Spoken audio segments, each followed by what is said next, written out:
Psychology previous year మొదటి ప్రశ్న. జంతువులు మానసిక రోగుల ప్రవర్తనను అధ్యయనం చేయడానికి అనువైన పద్ధతి క్రింది వానిలో. పరిశీలన పద్ధతి అనువైంది. జంతువులు మానసిక రోగుల ప్రవర్తనను అధ్యయనం చేయడానికి అనువైన పద్ధతి ఏదంటే పరిశీలన పద్ధతి. తర్వాత ప్రశ్న. పిల్లల పుట్టుకతోనే భాషా సంబంధ అంతర్గత శక్తులతో జన్మిస్తారని చెప్పిన శాస్త్రవేత్త ఎవరు క్రింది వానిలో. చామ్స్కీ.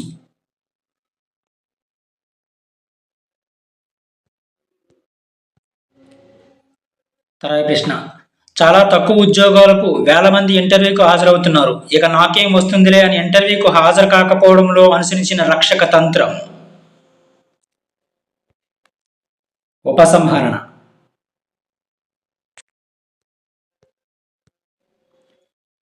తర్వాత ప్రశ్న. ఎలాంటి శిక్షణ లేకుండా ఒక విద్యార్థి సమర్థవంతంగా చిత్రాలు గీయగలడానికి కారణం ఆ విద్యార్థి యొక్క సహజ సామర్థ్యం. ఆ విద్యార్థి యొక్క సహజ సామర్థ్యం. తర్వాత ప్రశ్న. గార్డ్నర్ ప్రకారం క్రీడాకారులు కలిగి ఉండే ప్రజ్ఞ.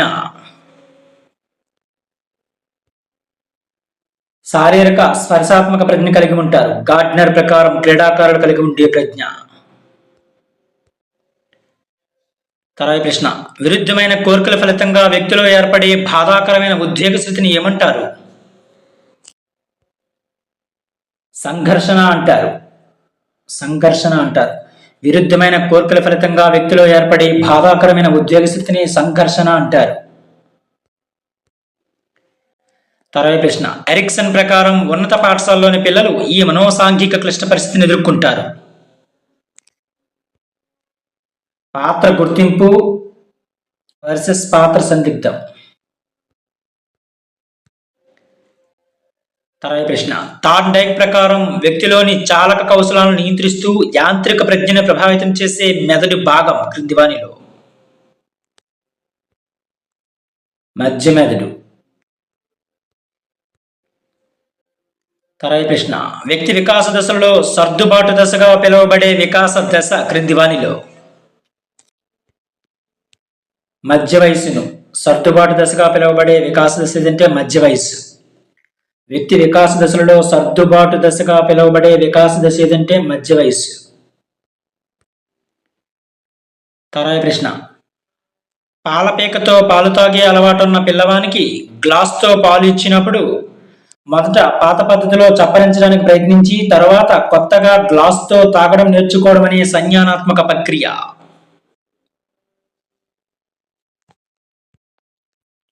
అనుగుణ్యం ఇది. సరైన ప్రశ్న. రమేష్ పరీక్ష రాయాలంటే నదిని దాటి పక్క ఊరికి వెళ్ళాలి. ఒకరోజు వరదలు రావడం వల్ల పరీక్షకు వెళ్ళలేకపోయాడు. ఇక్కడ రమేష్కు కలిగిన ఆటంకం. భౌతిక పరిసర ఆటంకం ఏర్పడింది. తర్వాత ప్రశ్న. పిల్లల ఆట వస్తువులను ఒకరికొకరు ఇచ్చిపుచ్చుకోకుండా ఒకరినొకరు అనుకరిస్తూ కొనసాగించే ఆట.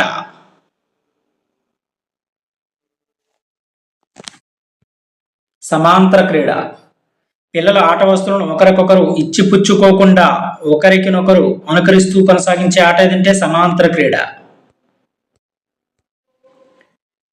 తర్వాత ప్రశ్న. సుమంత్ క్రికెట్ ఆడడం నేర్చుకున్నాడు, ఇప్పుడు అతను కంప్యూటర్ నేర్చుకోవాలనుకుంటున్నాడు. ఈ సందర్భంలో అభ్యాసన బదలాయింపు రకం. క్రికెట్కి కంప్యూటర్కి సంబంధం లేదు. శూన్య బదలాయింపు ఇక్కడ. తర్వాత ప్రశ్న. 25 అర్ధరహిత పదాలతో కూడిన జాబితాను గణేష్ 20 ప్రయత్నాలలో నేర్చుకున్నాడు. ఒక నెల రోజుల తర్వాత అతనిని అదే జాబితాను తిరిగి నేర్చుకోమనగా ఈసారి అతను 14 ప్రయత్నాల్లోనే నేర్చుకున్నాడు. గణేష్ యొక్క పొదుపు గణన ఎంత. మనకి పొదుపు గణన ఫార్ములా ఉంటుంది. అసలు ప్రయత్నాలు మైనస్ పునరభ్యాసన ప్రయత్నాలు. అసలు ప్రయత్నాలు ఎన్ని 20, పునరభ్యాసన ప్రయత్నాలు 14 బై అసలు ప్రయత్నాలు ఇంటూ 100. ఇది ఫార్ములా. 0 0 క్యాన్సల్, ఇక్కడ 6 వస్తుంది. ఓకే, 2 మూల అంతా 30%. ఓకే. పొదుపు గణన ఫార్ములా ఏంటంటే అసలు ప్రయత్నాలు మైనస్ పునరభ్యాసన ప్రయత్నాలు బై అసలు ప్రయత్నాలు ఇంటూ 100. తర్వాత ప్రశ్న, సుమలతకు సంస్కృతం రాదు కానీ భగవద్గీతలోని సంస్కృత శ్లోకాలను తప్పులు లేకుండా చెప్పగలదు. సుమలత స్మృతి ఇక్కడ బట్టి స్మృతి. తర్వాత ప్రశ్న, ప్రత్యక్ష పరోక్ష ప్రత్యామ్నాయ స్వీయ పునర్భరణాలను ప్రతిపాదించింది ఎవరు క్రింది వానిలో? బండూరా ప్రతిపాదించారు. తర్వాత ప్రశ్న, యానిమల్ ఇంటెలిజెన్స్ ఎక్స్పెరిమెంటల్ స్టడీస్ అనే గ్రంథ రచయిత ఎవరు? థార్న్ డైక్. యత్నదోష సిద్ధాంతాన్ని కూడా ప్రతిపాదించారు థార్న్ డైక్. తర్వాత ప్రశ్న, పావలోవ్ ప్రయోగంలోని కుక్క తాను నిబంధన చేయబడిన గంట శబ్దానికి మాత్రమే లాలాజలాన్ని స్రవించి మిగతా శబ్దాలకు లాలాజలం స్రవించకపోవడానికి కారణం ఏమిటి? ఉద్దీపన విచక్షణ. తర్వాత ప్రశ్న, బోధన యంత్రాలను మొదటిసారిగా ఉపయోగించిన వారు? ప్రెస్సీ ఉపయోగించారు బోధన యంత్రాలను మొదటిసారిగా ఉపయోగించింది. తర్వాత ప్రశ్న, స్కాఫోల్డింగ్ అనగా అర్థం ఏమిటి? సహకారం అందించటం స్కాఫోల్డింగ్ అంటే.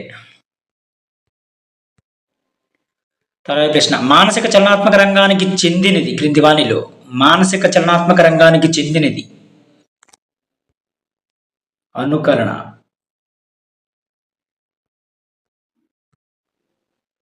తర్వాత ప్రశ్న, అభ్యాసనకు అత్యంత తగిన అర్థం. అభ్యాసనకు అత్యంత తగిన అర్థం క్రింది వానిలో? ప్రవర్తన మార్పు. అభ్యాసనకు అత్యంత తగిన అర్థం ఏదంటే ప్రవర్తన మార్పు. తర్వాత ప్రశ్న, బుద్ధిమాంజుల బోధనా క్రమంలో పాయింట్లు డబ్బు మొదలైనవి ఇవ్వటం ఈ పునర్భరణ రకానికి చెందిన గౌణ పునర్భరణానికి చెందిన. తర్వాత ప్రశ్న, శోధనాధారిత అభ్యాసనంలో విద్యార్థి అభ్యాసనకు అన్వేషణను ఉపయోగిస్తాడు. శోధనాధారిత అభ్యాసనంలో విద్యార్థి. తర్వాత ప్రశ్న, బోధనా ప్రక్రియకు సంబంధించి జీన్ పియాజే బ్రోనర్ల అభిప్రాయాలపై సరైన ప్రవచనం క్రింది వానిలో?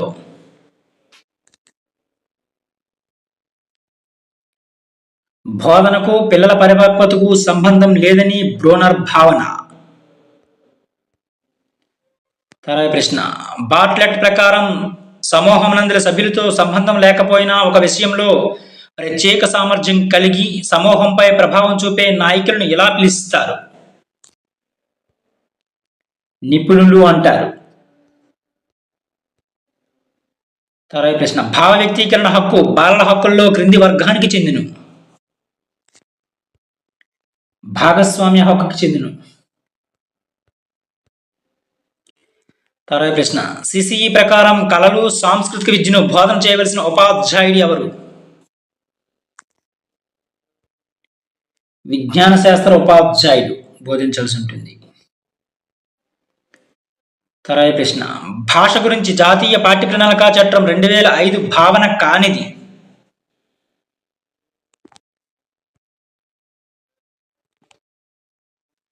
ఇంటి భాష అనవసరమని ఇచ్చారు. ఇది రాంగ్ ఆన్సర్. మిగిలిన కూడా సరైనవే. ఆంగ్లానికి ఇతర భారతీయ భాషల సరసన స్థానం లభించాలి. అదేవిధంగా విషయవారి నిఘంటువులను రూపొందిస్తే పిల్లలపై భారం తగ్గుతుంది. అదేవిధంగా సామాజిక జీవితం సుసంపన్నం చేయడంలో భాష అనేది ఒక వనరుగా పనిచేస్తుంది. తర్వాత ప్రశ్న, విద్యా హక్కు అనేది దీనికి సంబంధించింది క్రింది వానిలో? విద్యా హక్కు అనేది అందుబాటు, నమోదు, నాణ్యత మరియు సమానత్వాలకు సంబంధించింది. విద్యా హక్కు అనేది ఈ సైకాలజీ ప్రీవియస్ ఇయర్కి సంబంధించిన ప్రాక్టీస్ బిట్స్. మరిన్ని ప్రాక్టీస్ బిట్స్ కోసం మన ఛానల్ సబ్స్క్రైబ్ చేసుకుని ఫ్రెండ్స్. Thank you.